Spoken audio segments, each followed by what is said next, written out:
আপনাদের সবাইকে অভিনন্দন জানাই। 29শে আগস্ট বিদ্রোহী কবি নজরুল ইসলামের প্রয়াণ দিবসে অভয়ার বিচার চেয়ে কলকাতায় মিছিলের মধ্য দিয়ে আমাদের নাগরিক জয়ের পথ চলা শুরু হয়েছে। নতুন করে এখানে বলবার দরকার নেই, আমরা যারা উপস্থিত আছি কিংবা পথ চলতি যারা রয়েছেন, কি ঘটছে কি ঘটে চলেছে। আমরা এইটুকু জানি যে যতদিন বিচার না পাওয়া যাবে আমাদের পথে থাকতে হবে। হতাশা থাকতে পারে, নানা অভাব অভিযোগ থাকতে পারে, কিন্তু যতদূর এগোনো গেছে এখনো পর্যন্ত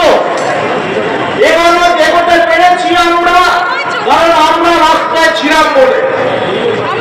শাসক তার কাজ করে যাবে, শাসন পদ্ধতির একটা নির্দিষ্ট নিয়ম রয়েছে।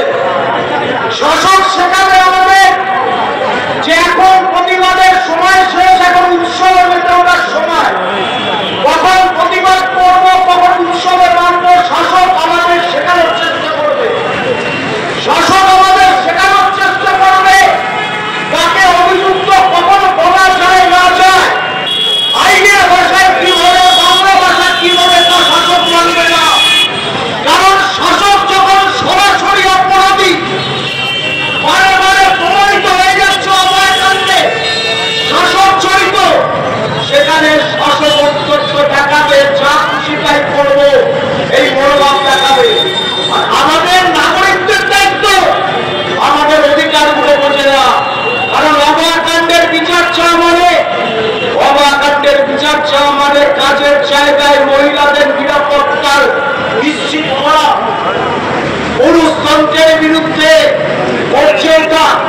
অভয়ার বিচার চাওয়া মানে আমাদের প্রত্যেকের নাগরিকের সরকারি স্বাস্থ্য পরিষেবার যে অধিকার আছে সেই অধিকারকে সুনিশ্চিত করা।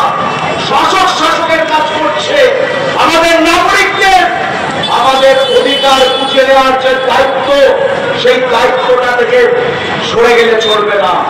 ফলে আমরা চাইছি অভয় মঞ্চ যেরকম ভাবে কর্মসূচি দিচ্ছে, আমরা নাগরিক খুব ছোট সংগঠন হতে পারি, মাত্র কয়েক মাস আমাদের বয়স, কিন্তু আমরা চেষ্টা করেছি কলকাতা যেমন কলকাতার বাইরে প্রত্যন্ত গ্রামাঞ্চলে যতটুকু করা যায় নাগরিকদের পক্ষ থেকে অভয় মঞ্চের কর্মসূচিগুলোকে নিয়ে যাওয়া।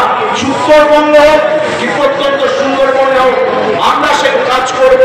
সবাই মিলে অভয় মঞ্চ নানা রকম নাগরিক উদ্যোগ নিয়ে আমরা রাস্তায় থাকবো, রাস্তায় আছি, রাস্তায় ছিলাম, রাস্তায় থাকবো, আমাদের অধিকার বুঝে নেব।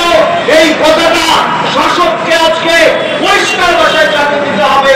সেই আহ্বান আসুন আমরা আবার রাস্তায় এখনো থাকবো, এই আহ্বান নাগরিকদের পক্ষ থেকে এবং অভয় মঞ্চ